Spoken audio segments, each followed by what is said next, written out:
یہ ایک حقیقت ہے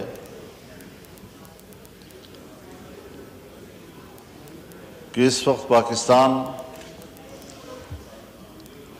بھارتی جارحیت کے مقابلے میں محاذ پر ہے۔ ہندوستان نے مساجد پر، مدارس پر اور سویلین علاقوں پر راکٹ داغے، ہمارے بھائی شہید ہوئے، بہنیں شہید ہوئیں اس میں، لیکن پاکستان کی فوج نے چاہے بری افواج ہوں چاہے فضائی افواج ہوں، انہوں نے جس بہادری کے ساتھ اور جس خوبصورت حکمت عملی کے ساتھ دفاع کیا ہے، میں ان حالات میں انہیں خراج تحسین پیش کروں گا۔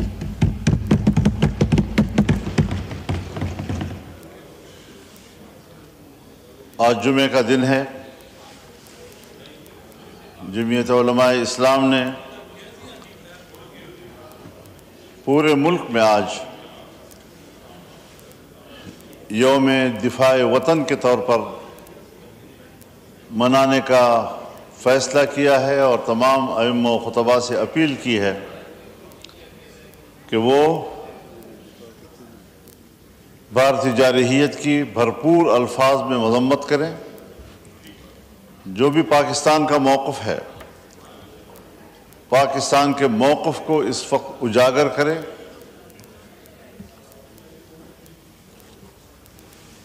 اور قوم کو متحد ہونے کا درس دیں۔ اسی حوالے سے انشاءاللہ 11 مئی کو پشاور میں ملین مارچ ہوگا، بہت بڑا، جہاں پاکستان کے عوام بھرپور طور پر اپنی یکجہتی کا اظہار کریں گے اور پاکستانی موقف کو اجاگر کریں گے، اور پھر 15 مئی کو کوئٹہ میں انشاءاللہ ملین مارچ ہوگا اور پورے بلوچستان کا عوام اس میں اپنی یکجہتی کا اظہار کرے گا۔ حکومت نے ابھی حال ہی میں کہا ہے کہ نوجوان نام لکھوائیں شہری دفاع کے لیے۔ الحمدللہ ہمارے پاس انصار الاسلام کا شعبہ موجود ہے اور ہم نے اپنے انصار الاسلام کے شعبے کو شہری دفاع کی ذمہ داریوں کی ہدایات دے دی ہیں۔ جہاں جہاں بھی خدا نہ کرے کوئی نقصان ہوتا ہے، کوئی پاکستانی شہری متاثر ہوتا ہے، تو اس کی مدد کے لیے پہنچنا، ان کو طبی امداد مہیا کرنا، ان کو ریلیف دینا، جو بھی ممکن صورت ہو ایک عام شہری کے ہاتھوں، انشاءاللہ ہم وہ کردار ادا کرنے کا اعلان کرتے ہیں۔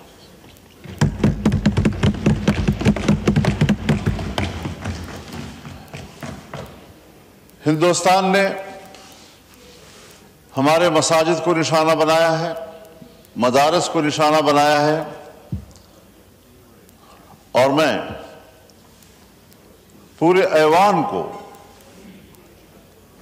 یہ یقین دلانا چاہتا ہوں کہ آج اگر پاکستان کی دفاع میں صف اول پر پہلے مورچے میں اگر کوئی لڑ رہا ہے یا لڑنے کا عزم رکھتا ہے تو وہ آپ کے دینی مدرسے کا نوجوان ہے، جو بین الاقوامی دباؤ میں بھی رہتا ہے، حکومت پاکستان کے دباؤ میں بھی رہتا ہے۔ میں یہ تجویز کروں گا کہ اس تصادم کا سلسلہ اب ختم ہونا چاہیے، اور مدارس کے حوالے سے جو کمٹمنٹس آپ نے کی ہیں، جو قانون سازی آپ نے کی ہے، میری گفتگو کو محض سیاسی بات نہ سمجھی جائے، بلکہ حقیقی معنوں میں یہ ایک سنجیدہ سوال ہے جو آپ کے لیے بھی ہے، آپ نے بھی اس کو طے کرنا ہے، گورنمنٹ نے بھی اس کو طے کرنا ہے اور دنیا کو دکھانا ہے کہ ہم ایک ہیں۔ اگر میں ملکی مفاد میں اور ملک کی دفاع میں آپ کے ساتھ ایک صف میں کھڑا ہوں تو پھر آپ کو بھی میرے ساتھ ایک صف میں کھڑا ہونا ہوگا۔ تعاون وہ دو طرفہ معاونت کا نام ہے، یک طرفہ معاونت کا نام نہیں ہے۔ ہم اپنے تعاون اور شانہ بشانہ لڑنے کا اعلان کر چکے ہیں، پتہ نہیں آپ دینی مدارس کو کب اپنے پاکستانی سمجھیں گے اور کب پاکستانی کے طور پر آپ ان کے ساتھ روش اختیار کریں گے۔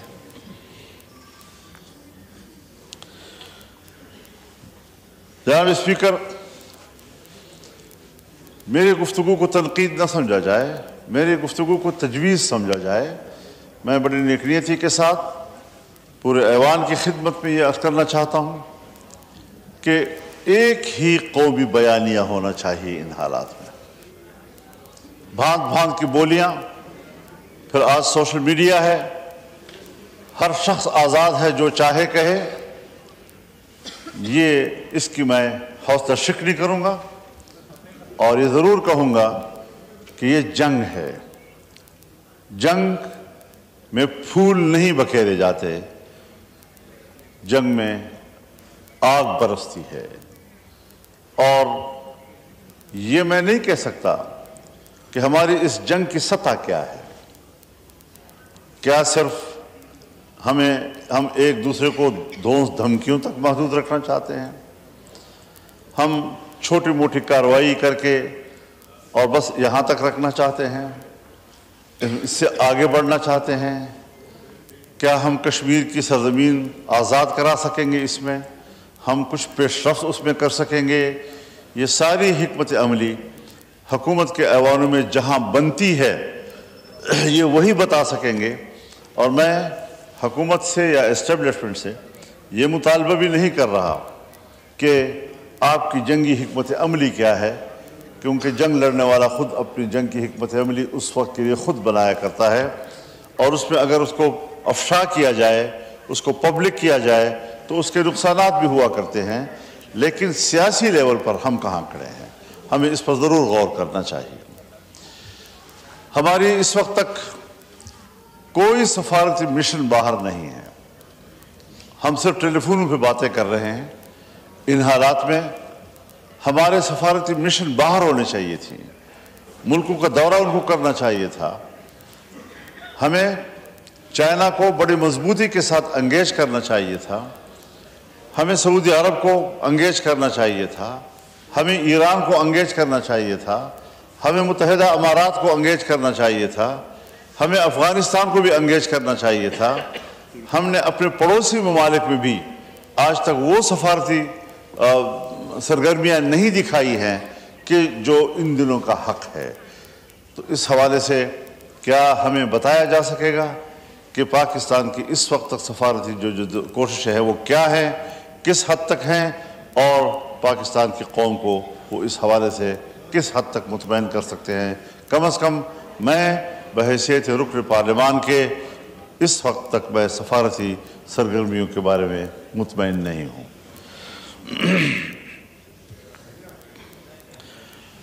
جناب اسپیکر، اس بات کو بھی واشگاف کیا جائے کہ جہاں فلسطین میں اسرائیل جارحیت کر رہا ہے، عام شہریوں کو قتل کر رہا ہے، 60,000 تک فلسطینیوں کو وہ قتل کر چکا ہے،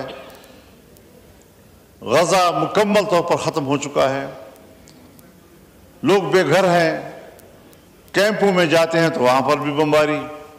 اور آج شاید وزیر دفاع صاحب ہمیں بہتر بتا سکیں گے کہ کیا اسرائیلی دیا ہوا اسلحہ آج بھارت پاکستان کے خلاف استعمال نہیں کر رہا ہے؟ اس حوالے سے یہود و ہنود کا اتحاد، بھارت اسرائیل اتحاد ہمارے نشانے پہ ہونا چاہیے اور ہمارے قومی بیانیے کا حصہ ہونا چاہیے کہ ہم دونوں کے بارے میں ایک زبان استعمال کریں، ایک گفتگو کریں۔ جب اس میں تفاوت آتا ہے تو پھر عام آدمی کے اندر سوالات پیدا ہوتے ہیں۔